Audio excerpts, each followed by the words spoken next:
ক্যামেরার সামনে ওই ক্যারেক্টার হচ্ছে এবং ক্যামেরার পেছনে তো সাকিব বুবলি যাই হচ্ছে, জানি তো যেটা সেট ফিল্মের। মাই গড, মধ্যরাতে বুবলির বাড়িতে পুলিশ।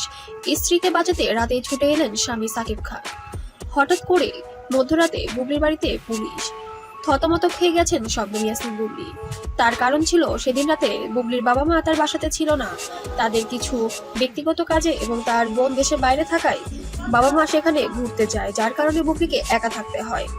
বুবলির বিগত দিনে কিছু লোন রয়েছে, যে লোনের কিস্তি প্রতি মাসে 20 লক্ষ টাকা, যেটা জোগান বুবলির পক্ষে সম্ভব।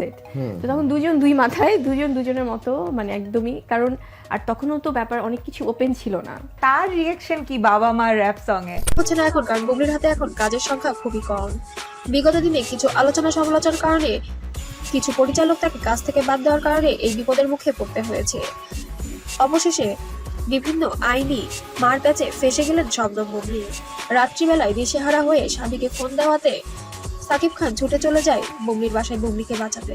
সেখানে যে পুলিশের সঙ্গে কথাবার্তা বলে মিটমাট করার ব্যবস্থা করছিল শাকিব খান। ইতিমধ্যে সোশ্যাল মিডিয়ায় ভিডিওটি এবং কিছু ছবি ভাইরাল হয়ে গিয়েছে ইতিমধ্যে।